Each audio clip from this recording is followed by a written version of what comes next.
ساری زندگی، اور با مقصد زندگی ہو جاتی ہے۔ جب زندگی با مقصد ہوتی ہے پھر بندہ بور بھی نہیں ہوتا، پریشان بھی نہیں ہوتا، تنگ بھی نہیں ہوتا کہ بے مقصد بے فائدہ کام۔ ایک ہے با مقصد۔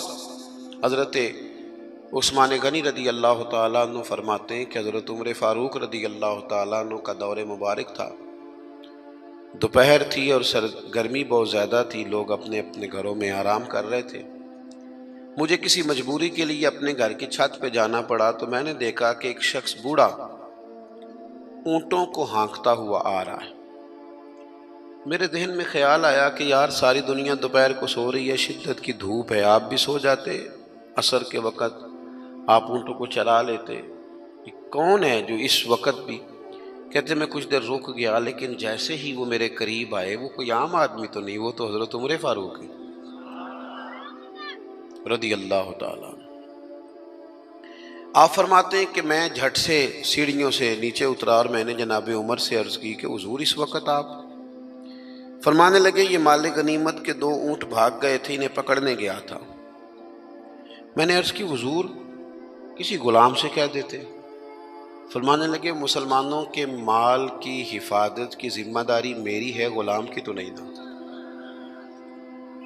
اب ایک مقصد ہے نا کہ میں نے ایک ڈیوٹی کرنی ہے، میں نے ایک خدمت کرنی ہے۔ میں طالب علموں سے کہتا ہوں، علماء سے نہیں، طلباء سے میں کہتا ہوں آپ سارا دن کیوں شکوہ کرتے ہیں؟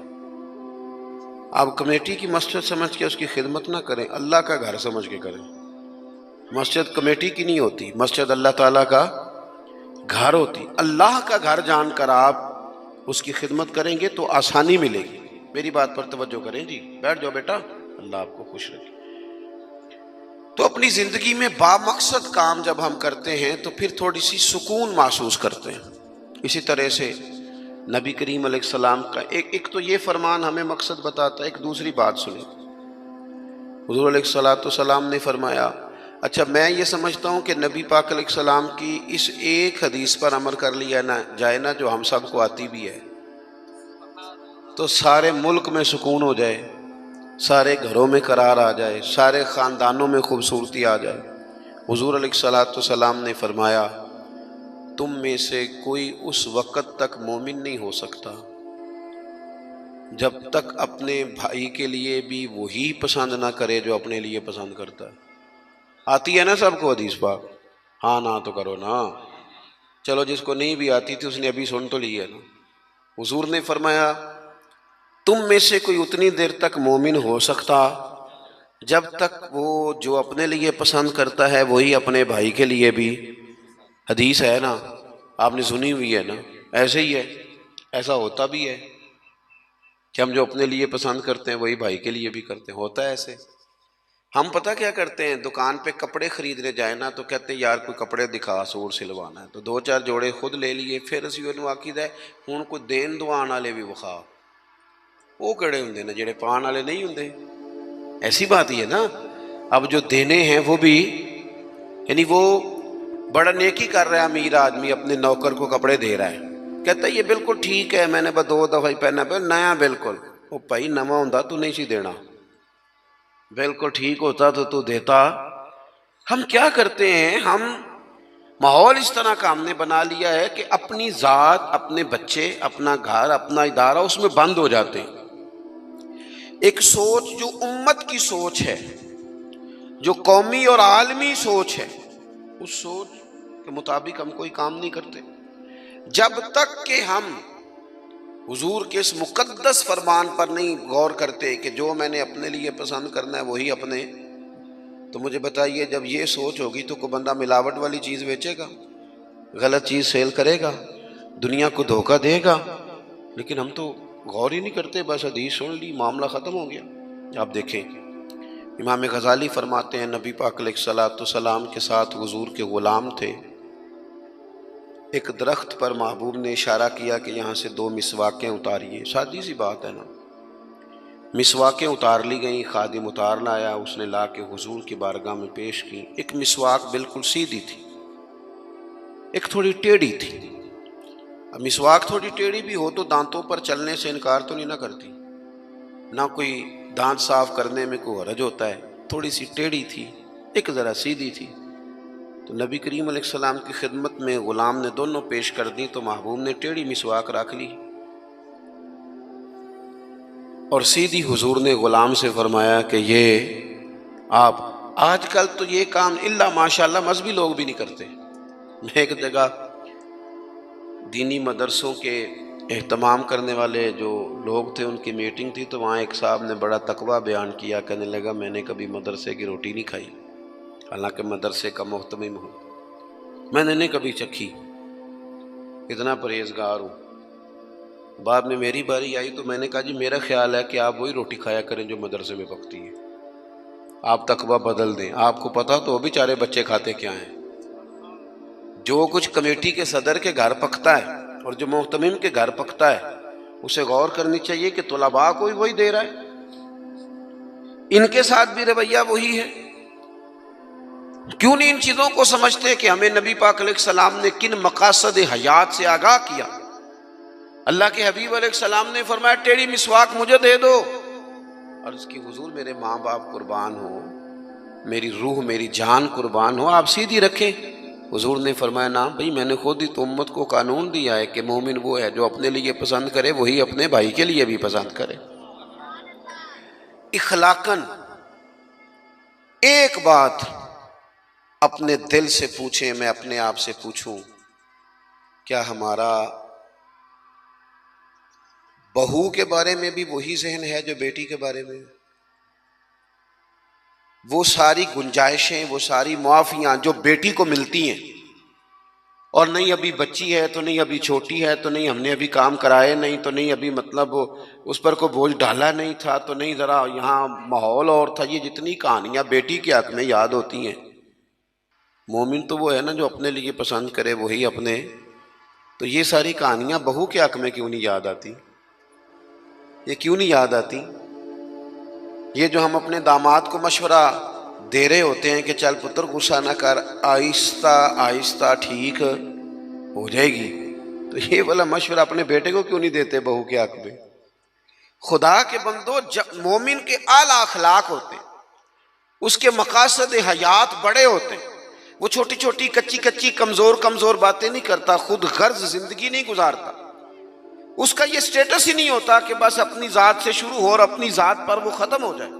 وہ بڑی باتیں کرتا ہے, بڑے خیالات کا مالک ہوتا ہے, بڑے حوصلے ہوتے ہیں اس کے, اس کا ظرف بڑا ہوتا ہے, اس کی سوچ بڑی ہوتی ہے, اس کا مزاج بڑا ہوتا ہے. تو اپنی زندگی کے اندر حضرت بایزید بسطامی رحمۃ اللہ علیہ کا ایک یہودی پڑوسی تھا اور مخالف بھی بڑا تھا, ساری زندگی اس نے حضرت بایزید کی مخالفت کی. کچھ لوگوں کو پتہ ہوتا ہے کہ جس کی میں مخالفت کر رہا ہوں بندہ ٹھیک ہے, پر اندر کے حسد کا کیا کچھ نہیں جا سکتا. ساری زندگی حسد کرتے اس نے بھی کیا اور بڑی غلط باتیں پھیلائیں. اس سے کوئی غلطی ہو گئی, اس یہودی سے جو یہودیوں کا عالم تھا, اس سے کوئی غلطی ہو گئی, یہودی اس سے ناراض ہو گئے, حالات اس کے خراب ہو گئے, اتنا غریب ہو گیا کہ وہ چراغ جلانے کو بھی پیسے کوئی نہیں. بچہ تھا چھوٹا سا, وہ اندھیرے میں ڈرتا تھا, روتا تھا. حضرت بایزید بسطامی گھر آئے تو اپنی گھر والی سے پوچھنے لگے, کل بھی میں نے نوٹ کیا یہ بچہ روتا ہے, آج بھی نوٹ کیا. تو کہنے لگی, وہ جو گھر والوں سے پوچھا جو بھی گھر میں موجود تھا, انہوں نے کہا جناب وہ غربت ہے, آپ کو پتہ ہے اس کے حالات بڑے کمزور ہو گئے ہیں, تو بچہ اندھیرے سے ڈرتا ہے, چراغ جلانے کو تیل کوئی نہیں, پیسے کوئی نہیں, دشمن ہے, ساری زندگی مخالفت کی. حضرت بایزید نے چراغ میں بتی بھی ڈالی, تیل بھی ڈالا, اس کے دروازے پہ دستک دی, وہ یہودی باہر آیا, آ کر کے آپ کی طرف دیکھا تو آپ نے نا اس کے بولنے سے پہلے فرمایا کہ پوری گلی اور چوک دیکھ لے, بندہ کوئی دیکھ نہیں رہا, اور تو مجھے جانتا ہے میں جھوٹ نہیں بولتا, میں بتاؤں گا بھی کسی کو نہیں, یہ تو چراغ رکھ لے تاکہ تیرا بچہ سو جائے, آرام سے وہ لیٹ جائے, میں کسی سے ذکر نہیں کروں گا, تیرا میرا راز رہے گا, اور میں نے رات کو میں آیا ہوں دیکھ بھی کوئی نہیں رہا. وہ یہودی کہتا ہے بولنے کی طاقت ہی کوئی نہ رہی, ہم تو دشمن کو بھی پاکیزہ سزا دیتے ہیں, ہم تو دشمن کو بھی پاکیزہ سزا دیتے ہیں. وہ اندر چلا گیا چراغ لے کے, رات بھر بچہ سویا رہا. دوسرا دن پھر ہوا، شام تھوڑی سی گہری ہوئی، لوگ اپنے اپنے گھروں میں سوئے، بچہ ڈرتا تھا اندھیرے سے۔ حضرت بایزید نے پھر چراغ میں تیل ڈالا، بتی ڈالی، دروازے پہ دستک دی۔ جب وہ باہر آیا تو فرمانے لگے، تو دیکھ رہا ہے کہ کوئی بندہ موجود نہیں، اور تجھے پتہ ہے میں جھوٹ بھی نہیں بولتا، کسی کو بتاؤں گا نہیں، یا یہ لے جا تیرا بچہ سو جائے۔ اس نے مخالفت کی ہے ساری زندگی، اس کو دے دیا، اس کا بچہ سو گیا۔ تیسرا دن پھر ہوا، وہی وقت، وہی انداز، وہی باتیں۔ دستک دے کے کہا، کوئی شخص نہیں دیکھ رہا، چراغ لے لے، بتاؤں گا بھی کسی کو نہیں، اور تجھے پتہ ہے میں جھوٹ نہیں بولتا۔ وہ چراغ آپ بڑھا کے دروازہ بند کرنے لگے تھے کہ وہ یہودی زور زور سے چلایا، کہنے لگا، باہر آؤ بھی سارے مسلمانوں، نکلو بھی یہودیوں سارے باہر۔ لوگ سارے باہر گلیوں میں آ گئے، کہنے لگے یہ بایزید بسطامی ہے، میں نے ساری زندگی جھوٹے الزامات لگائے، آج جب میری حالت یہ ہے کہ میرے اپنوں سے مجھے کوئی پوچھنے نہیں آتا، اس شخص سے میرے بچے کا رونا نہیں دیکھا گیا، یہ تڑپ گیا ہے کہ کسی کا بچہ کیوں روئے، یہ روز مجھے چراغ جلا کے دے جاتا ہے، گھر میں میرے روشنی ہو جاتی ہے، بچہ میرا سو جاتا ہے، پر میں ساری رات نہیں سوتا۔ میں آج تم سب کو گواہ بنا کے کہتا ہوں، جو جو میں نے ان کے بارے میں زندگی بھر کہا وہ سارا غلط تھا، اور یہ بھی تمہیں بتاتا ہوں کہ پہلے میں نے دین اسلام سنا تھا، 3 دن ہو گئے میں دین کو دیکھ رہا ہوں، پہلے سنا تھا میں دیکھ رہا ہوں۔ کہنے لگا، میں تم سب کو گواہ بنا کے کہتا ہوں کہ بایزید بھی سچے ہیں، بایزید کا دین بھی سچا ہے، اور جس رسول کا یہ کلمہ پڑھتے ہیں وہ رسول بھی سچے ہیں۔ اس نے کلمہ پڑھا اور مسلمان ہو گیا۔ ہمارا یہ حال ہے کہ سگا بھائی کہتا ہے کہ مجھے کارنر والا پلاٹ چاہیے، وہ پھر ساری باتیں یاد آ جاتی ہیں اس کو، کہتا ہے کارنر والا چاہیے چونکہ کام تو پہلا میں لگا سا، کمائی تو پہلے میں نے کی تھی، لہذا چھوٹا بھائی جو ہے وہ تو دیر سے آیا تھا تو اس کا تو حق ہی نہیں بنتا، وہ پیچھے جائے، اور کارنر والا پلاٹ یہ زیادہ دیر نہیں لگے گی، 20-25 سال گزریں گے، اس طرح آپ والد کو پریشان کر رہے ہیں، اس طرح آپ کے بچے آپ کو کریں گے، خدا نہ کرے، وہ بھی کہیں گے ابا یہ کارنر والا